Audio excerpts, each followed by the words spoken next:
Ladies and gentlemen, warm greetings to you all. Today, on this glorious day, I'm here along with other A-level students from Chelsea International Academy who performed admirably in the recent examinations that took place in the 2016 series of examinations conducted by Cambridge International Examinations. So firstly, I'd like to start with what A-levels is all about. So today I'm here with distinguished performers in the October-November 2016 series of examinations, as well as the May-June 2016 series of examinations.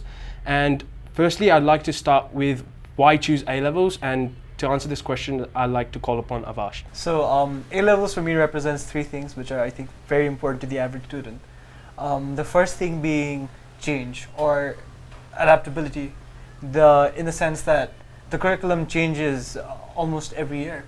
And the reason for why that changes is not because we have a bad curriculum or one that is ahistoric, but it's because Cambridge believes that we're never perfect, no matter how good we are. So I think that's a very, very admirable trait that the Cambridge board has, and this is something they transfer towards their education system, be it in their undergrad system, which is world-renowned, or in their A-levels curriculum, which is equally world-renowned, I'd say.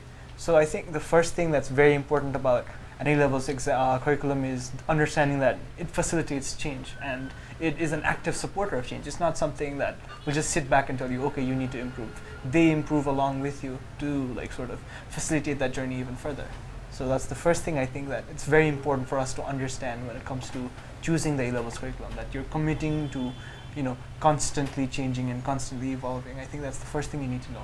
The second thing is a commitment to community service, because I think that's something that's an almost unwritten rule.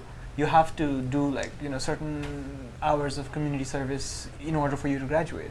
So this is an attempt, I think, from the A-levels curriculum to get us to sort of communicate with the society at large and sort of make us recognize what our responsibility is towards the society. So it's some form of communal service that they want us to do in order for us to identify better with and sort of, feel a part of society. So I think that's the second thing that an A-levels curriculum sort of tries to give you, and I think that's very important to know as well. I think the third thing is the ability to basically understand and sort of accept different perspectives on things, because most education curriculums, you're going to have maybe one perspective, maybe at most 2 or 3 perspectives on certain issues.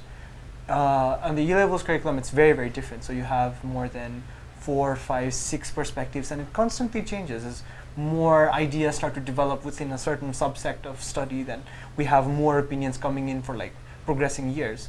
So based on that, it teaches us that we need to be more accepting of different perspectives. Essentially, it teaches us to be more open-minded, as well as sort of accept perspectives without believing that this is the only perspective that's true. So it forces us to become more analytic and accept both narratives as well as counter-narratives. So I think those are 3 things that I think are very, very characteristic of what an A-levels curriculum stands for.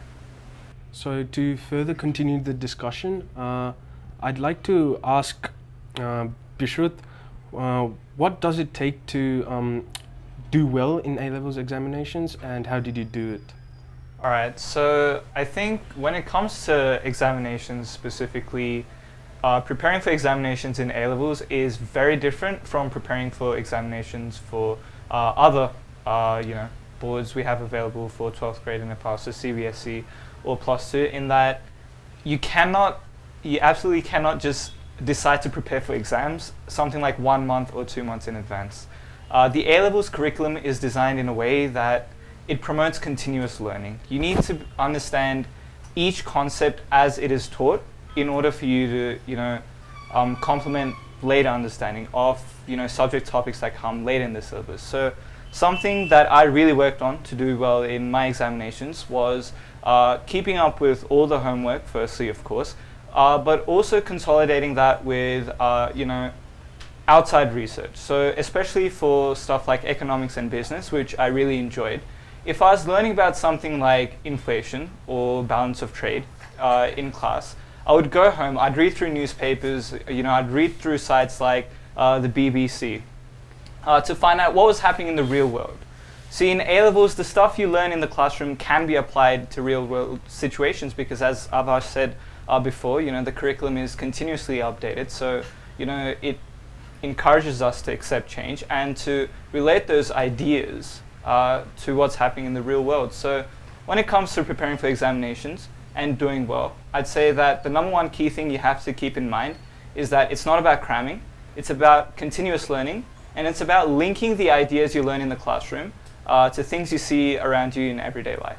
I'd like to now talk to Anup, and I'd like to ask him, are the extracurricular activities that are offered by taking part in A-levels? As a global subject course, A-levels teaches you about more about how you can use the subject matters in the practical life of yours.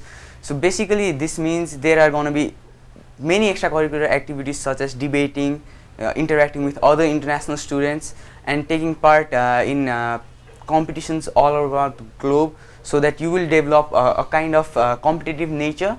A-levels provides sufficient time for proper studies as well as the extracurricular activities to excel for the student to grow not just mentally but physically as well.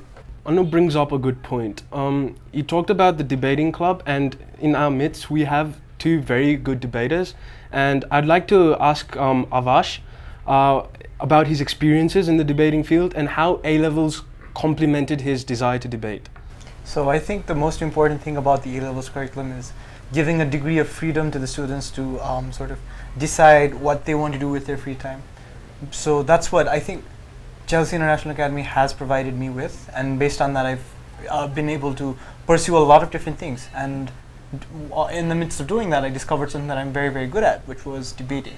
So I think that debating is very, very, it goes hand in hand with the sort of curriculum that the A-levels has, because in many aspects what debating wants from you and what the A-levels wants from you is very, very similar. So I think once you commit to debating, you commit to sort of improving yourself as a person and also improving your impact on society. And I think that resonates very well with the A-levels mission, which is, again, improving yourself as an individual and a student, and also contributing towards society in a positive manner. So I think these are things that go hand in hand. Most of the things we debate are the things that we need to learn about in the A-levels curriculum.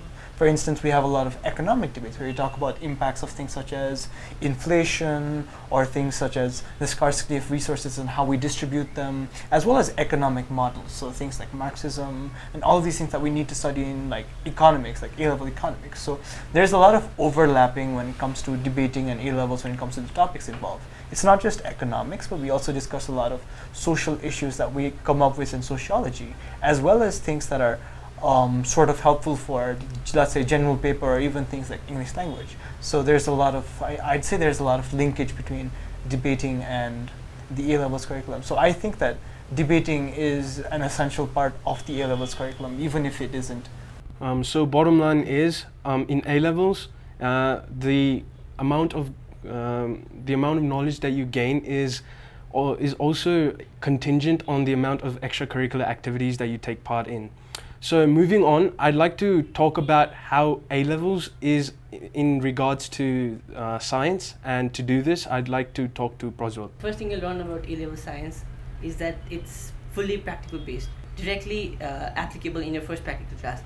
And in most of the subjects like physics or chemistry, you have a practical paper to itself. And even in AS and both A-levels, the practical application is one of the essential part of the A-level learning. So yes, it is very much vigorous as any other fields of science. And one of the most important applications about science is that the theory that you're learning about is going to be used in the laboratory. So like, for example, you learn about gravity in science, and the first experiment that you're going to do in physics is to measure experimentally measure the value of the acceleration due to gravity. And so there is a relation between what you study in the class and what you're going to do in the lab. And most of the thing is that whatever is going to appear in the exam, the questions that are going to appear in the exam, you are only able to do that if you fully understand the theory. So you cannot just learn a formula and be able to answer the questions. You should be able to know the applications of the formula. You should be able to know how the formula arrives at the point that it is. So to continue the discussion, I'd like to talk about our institution, Chelsea International Academy in particular, and to do this and to talk about the kind of student community that we have in our college and the high achievers that we have in our college, I'd like to call upon Bishruth. I think the student environment in Chelsea is perhaps one of the best you're going to find in any school within the Valley, right? So when I was first looking at A-level colleges to join, Chelsea really struck me as outstanding because, you know, unlike other A-level schools that were mainly at the time very large, you know, consisting of a large number of students, Chelsea has a relatively small community, but even that small community is very diverse. You have people coming in from all parts of Nepal, all parts of the Valley, and, you know, in some cases like myself, right, so I did my schooling in Australia, right, you have people like me coming in as well, right, so we're returning to Nepal after a very long time. And yet, you know, in a situation like that where I would expect to feel very out of place, you know, to feel intimidated by the new environment, I found Chelsea to be very welcoming. I found that, you know, the small size of the college meant that, you know, the attention we got from teachers, the speed at which we were able to build connections within ourselves was simply astounding.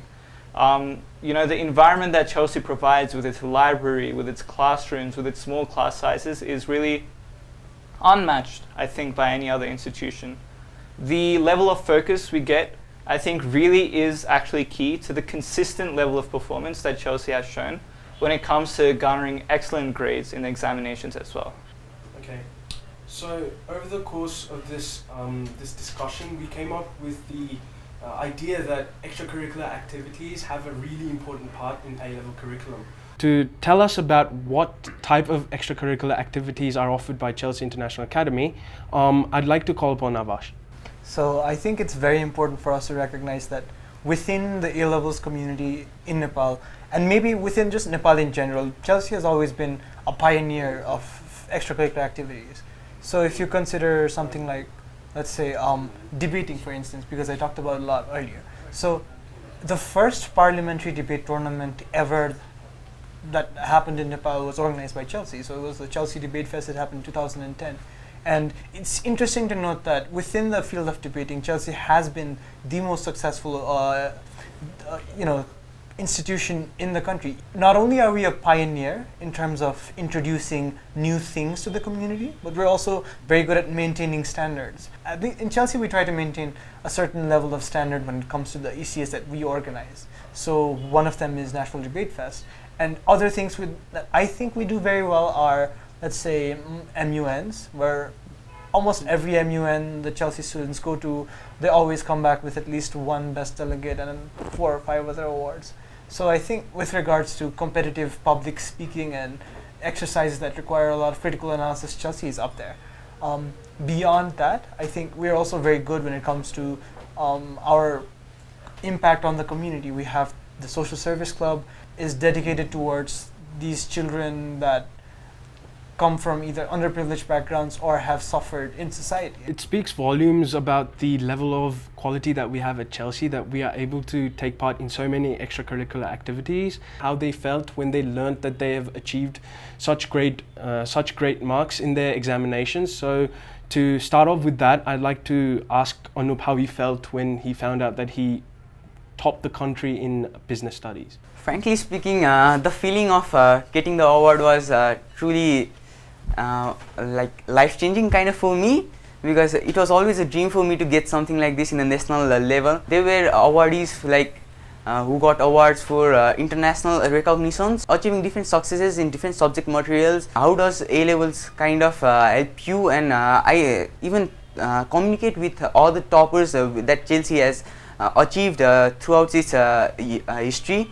Thus, they really give an inspiration and kind of tips such as try to keep the subject materials close to your personal life rather than just using a day before to mug up all subject materials. Speaking about awards, Chelsea International Academy managed to bag 8 different awards in the ceremony that was conducted by British Council. The number of awards that we gained was the second highest for any institution in the country, and that fills us with pride. So to talk about that, we have a multiple award winner, and he bagged top of Nepal in 3 different subjects, as well as best across Nepal for science. And to talk about his experiences, I'd like to ask Prajwal. Talking about Chelsea, historically Chelsea has always been very active in in getting awards. So as far as I remember, we have multiple world toppers and have been constantly gaining Nepal tops in from about 8 or 9 years. Talking about the awards, I think the most important factor about getting it is that you have to constantly work hard for it, and I think I have to. The main factor for me is my teachers and the institution. Without Chelsea, I don't think I could have even dreamt of getting to the point where I am right now. Like the teachers have been constantly helping me. They have been constantly providing me with important feedback, and have been giving me confidence that I can do it, and that I have to achieve. I have to dream of getting bigger and bigger goals, and I also have to thank the institution as a whole. Without that, I don't think I could have even get to the fraction of where I am right now. Also, I think achieving high, especially in exam, takes a lot of hard work. The most important thing you have to do is to believe in yourself, especially in exam. It gets tough. You have a limited time and you have the immense pressure behind you. Okay, so talking about awards in the Cambridge International Examinations award ceremony, every year Chelsea International Academy has representation in the form of multiple students getting the highest grades in the country or even the highest grades in the world. So to talk about the history of Chelsea International Academy in getting such high grades and how he felt when he added himself to that list of prestigious students who got such high grades, I'd like to call upon Bishop. First of all, as you say, it's amazing to think that ever since it was established, Chelsea has been able to, consistently turn out these toppers, these people who can go up so well against, very competitive people within the country as well as, around the world. So Chelsea has obviously produced multiple world toppers. It has produced Nepal toppers almost every year. And I think it's just a sign that Chelsea is obviously doing something right. And I mentioned this before as well, and I think that the wonderful history that Chelsea has when it comes to producing these toppers really comes down to the level of individual attention the college is able to provide to students because of how small the student pool usually is. And also beyond that, I think Chelsea really has a track record of stability. That is, if they find that students are performing very well in a subject consistently, they are able to recognize very quickly that the teacher is obviously, he's able to create a great bond with students, that he really knows the subject matter well. And what that means is that most of the teachers we have at the college have been teaching there for many years. They're very experienced in their fields, and they have it in them to pass that knowledge on in a way that really makes students understand and appreciate the power of the knowledge that they're gaining. It was really a testament to how much I had changed as a person since joining Chelsea. Becoming top in things really wasn't something I was known for. Yes, I did have a good academic record, but it usually just came down to, we've been mentioning this throughout this talk, just like rote learning and in many cases luck. But when it came to A-levels, when I came to Chelsea, when teachers were constantly encouraging me, when they were constantly helping me to understand subject matter and, making me believe in myself, making me believe that I have it in me to go up against all these other amazing performers and come out on top, come out with the best grades in a subject area. Getting that top in the end is really, it just comes down to you reap what you sow, basically. The college put their belief in me, I gave my best efforts to my education, and I think in the end, both of us came out winners.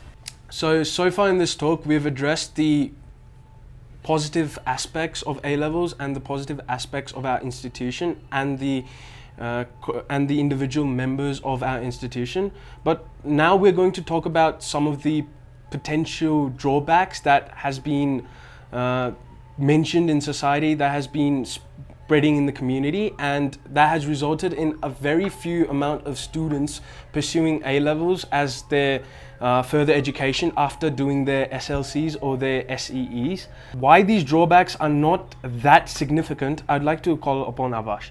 So it's very important for us to note that, first of all, there are a very few number of people that are doing the A-levels. We have, I think, 2,000 people or something around that number.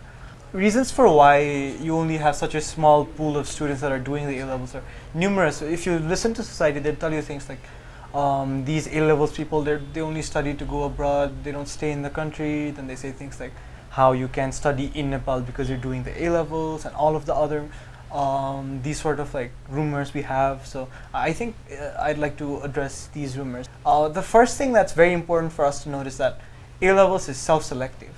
That is, of the hundreds of thousands of people that give their SEE exams, only a few care enough about A-levels to apply there. And these are people that are in many cases academically inclined and, you know, wanting that form of challenge. So the reason why the pool is so small is not because of things like you know, it being incompatible with the Nepali syllabus when you go on to like undergrad, or because people just want to go abroad. It's because it's a very challenging curriculum, and people recognize that. Second is that A-level degrees are recognized worldwide. More than 170 countries accept A-level degrees, and among those countries is also Nepal. So in fact, I'd argue that the A-levels graduates from Nepali schools that go on to study in Nepali universities actually do a lot better than people from other curriculums. And then there are talks of how we don't do well in medical sciences and these sort of things. It's important to note that there aren't a lot of A-level students that prefer medicine in the first place. In many cases, A-levels is very homogeneous in nature in terms of what people want to study, because the majority of A-level students want to study something that is very close to what they studied as part of the A-levels curriculum. So something like liberal arts and these sort of subjects, which require that you have extremely broad opinions and perspectives. So because of that, you have a very small pool of students that want to study medical sciences. So maybe 2, 3, 4, 5 people out of these 2,000 people, right? Maybe you have at most 20 or 30 people that want to do medical sciences after A-levels. Finally, I also want to address this issue of the A-levels being too hard and people dropping out. I think it's important to recognize that when you're doing the A-levels, regardless of which school you're doing it in, you're not going to be coddled like you were in, let's say, your previous years. Like maybe up to grade 10, you were, you know, treated somewhat differently from your teachers. The A-levels curriculum, you know, it demands that you have some form of independence, that you do things your way, that you have freedom in terms of what you do, what you study, and how you perform. And because it's very different from the approach that we have in the SEE curriculum, it's hard for some people to adjust.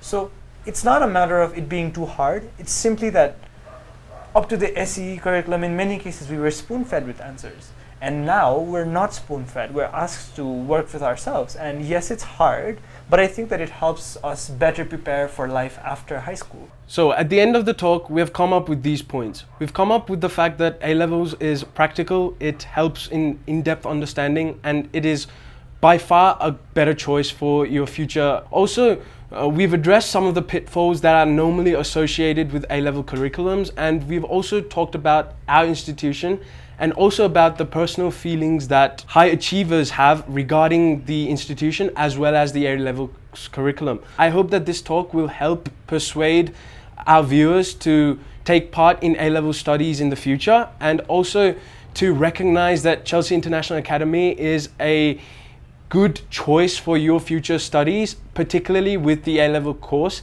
as it allows you to express yourselves and it allows you to make sure that your future is secure, and it provides you opportunities to better yourself as a person and help you better others in society.